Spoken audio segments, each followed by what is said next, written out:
Hello, comment allez-vous?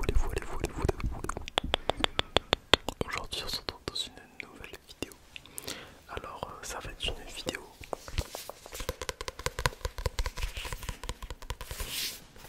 tout simplement.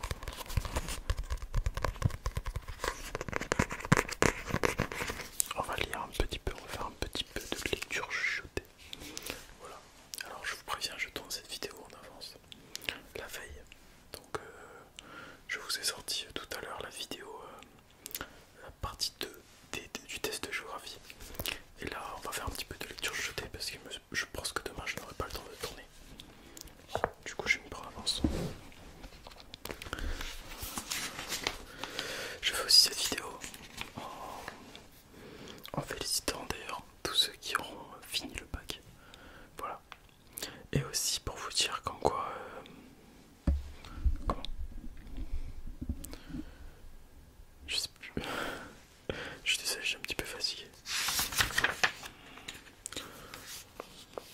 Ah oui, c'est une demande que l'on m'a faite de ne plus faire. Je crois que j'avais fait une vidéo de 8 minutes ou 10 minutes. Et cette fois je vais essayer d'en faire une de 20 à 30 minutes. Voilà. Du coup on va lire un petit peu quelques chapitres. Nous avons vu dans un premier temps le premier chapitre qui s'intitulait La création du monde. Puis dans un second temps nous avons vu le chapitre qui s'intitulait Ouranos et Gaïa.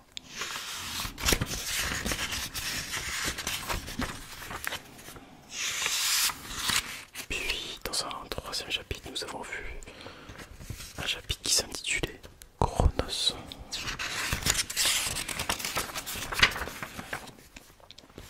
Maintenant nous sommes arrivés au quatrième chapitre qui s'intitule Le combat de Zeus et le partage du monde.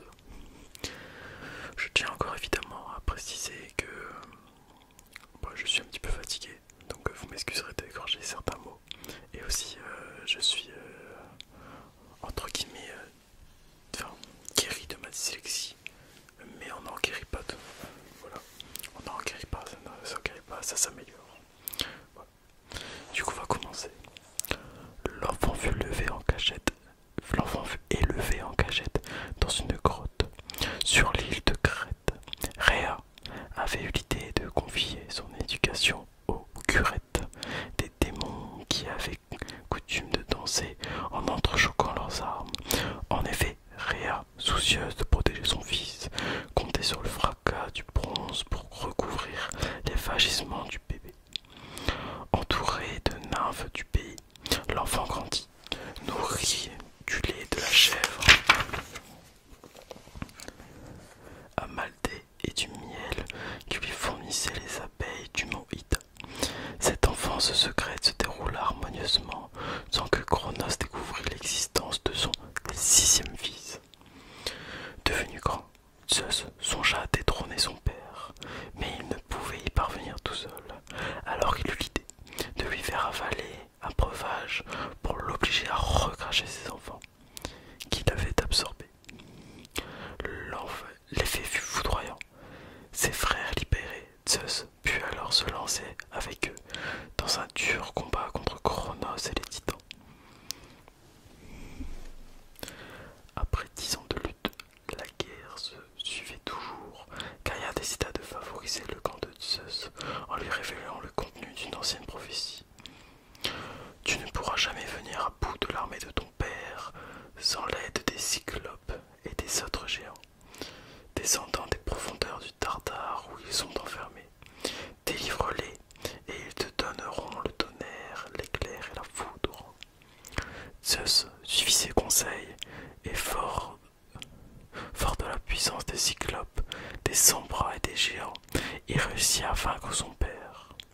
Comme il avait gagné grâce à ses frères, Hadès et Poséidon, Zeus partagea avec eux l'empire du monde. L'univers était divisé en 3 régions, le ciel étoilé et la terre était la première. L'océan qui l'entoure, la deuxième, et venait enfin la partie souterraine. Le sort fixa à chacun un royaume. Zeus reçut la partie lumineuse et terrestre. Ses armes symbolisaient la force céleste. Hadès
sacrifice avant d'entreprendre un voyage en mer.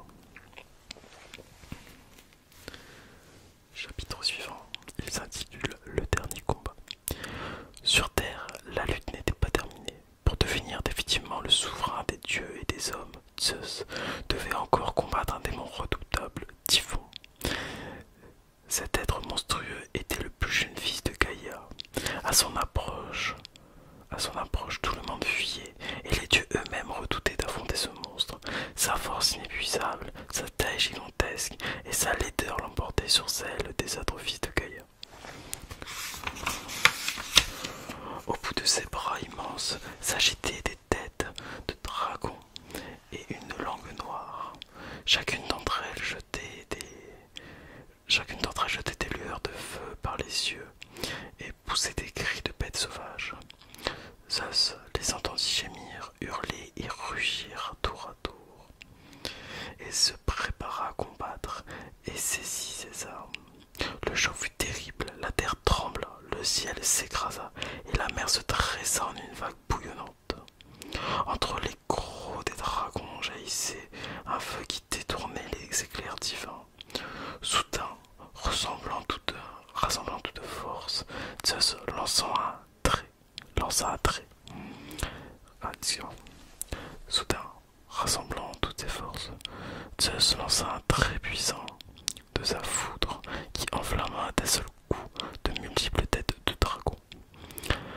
En un brasier gigantesque, le monstre se consuma, brûlant sans répit la végétation aux alentours.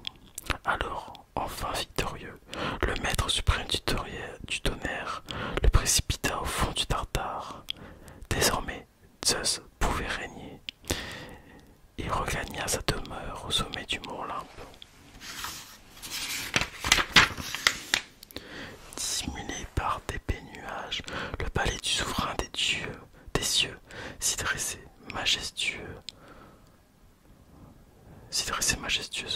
majestueux, excusez-moi. Wow. Je suis désolé. Les dieux se retrouvaient souvent dans la grande salle de marbre pour de joyeux banquets où ils se délectaient de tout nectar et d'ambroisie. Ils aimaient les fêtes et l'Olympe résonnait parfois de leurs rires et de leurs chants. Assis sur un trône d'or et d'ivoire, Zeus dominait les cieux et les mondes d'en bas. Avec sa foudre, il pouvait bouleverser le ciel et, d'un mouvement de tête, ébranler la terre. On craignait sa puissance, mais on respectait sa justice. Cette victoire marqua le début d'une ère nouvelle où naquirent les mortels. Ceux du temps de Chronos, eux, étaient différents.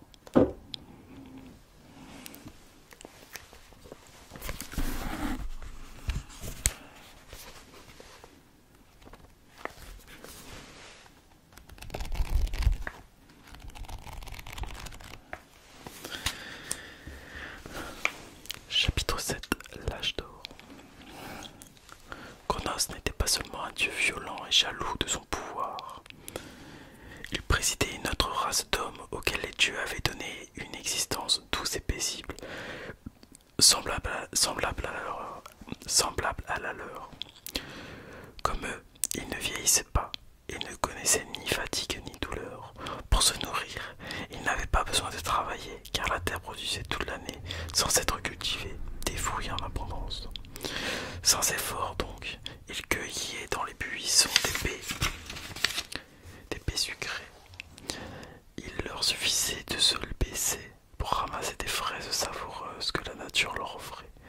Les vêtements leur étaient inutiles car ils ne connaissaient qu'une seule saison, le printemps. Cette vie tranquille était rythmée par des fêtes où s'épanouissaient des relations d'amitié et de bienveillance mutuelle. On appelait cette époque l'âge d'or car elle tenait de l'or sa pureté, sa richesse et son éternité. Cette race finit pourtant par s'éteindre et une autre lui succéda.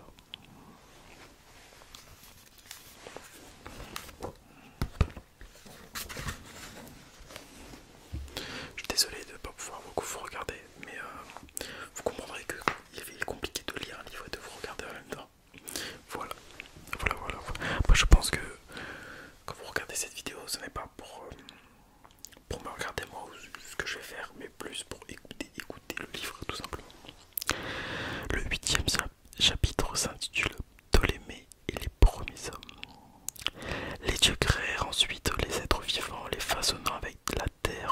espèces. Sans s'en rendre compte, ils avantagèrent les animaux aux dépens des humains. Les premiers, en effet, reçurent les qualités physiques qui leur permettaient de s'adapter parfaitement au milieu naturel. Les singes, comme les ours, obtinrent la force. D'autres, plus petits comme les oiseaux, eurent des ailes pour s'enfuir. Le partage paraissait équitable et les qualités s'équilibrèrent. Entre diverses espèces. L'une d'elles, cependant, avait été oubliée, l'espèce humaine. Avec leur seule peau, les hommes ne pouvaient supporter le froid et leurs bras nus n'étaient pas assez robustes pour combattre les bêtes sauvages. La race humaine était menacée de disparition. À ce stade, Ptolémée, le fils du titan Japet, se prit de pitié pour les faibles mortels. Il savait que leur intelligence leur permettrait de se fabriquer des armes et de se construire des abris s'ils avaient les moyens. Mais pour cela, il leur manquait un élément essentiel, le feu. Grâce à lui, ils pourraient durcir les pointes de leurs lances afin de les rendre plus résistantes et se réchauffer dans leur foyer. Or, les dieux conservaient jalousement la précieuse flamme. Ptolémée dut se faufiler discrètement dans la forge d'Héphaïstos, le dieu du feu, pour dérober la lumière qu'il porta chez les hommes en la dissimulant dans le creux d'une racine. Excusez-moi. Ce vol ne fut pas longtemps ignoré de Zeus. Dès qu'il aperçut l'éclat d'une flamme chez les mortels, le puissant souverain laissa éclater sa colère. Il fit aussitôt le serment de se venger des hommes et de leur bienfaiteur Prométhée. Répondant à une ruse par une ruse, il eut l'idée de fabriquer une créature d'un charme irrésistible qui causerait le malheur des humains. Ainsi consultit avec de l'argile la première femme qu'il appela Pandora. Il bénéficia de l'aide d'Héphaïstos qui la barra des bijoux les plus délicats et celle d'Athéna qui vêtit un léger voile retenu à la taille pour une ceinture artistement ouvragée. Quand elle fut prête, Zeus l'envoyait chez Épiméthée, le propre fils de Ptolémée. Il connaissait sa naïveté et son imprudence, ne pouvant résister à l'attrait d'une si belle personne. Épiméthée oublia que son frère l'avait déjà mis en garde contre les présents de Zeus. Il l'accueillit dans sa maison et il y installa Pandora.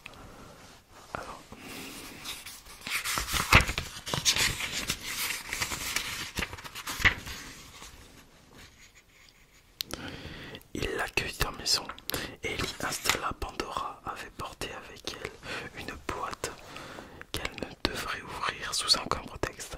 Zeus lui avait expressément recommandé en lui donnant. C'était encore une ruse car il ne savait bien que la jeune femme essaierait d'en connaître un jour le contenu.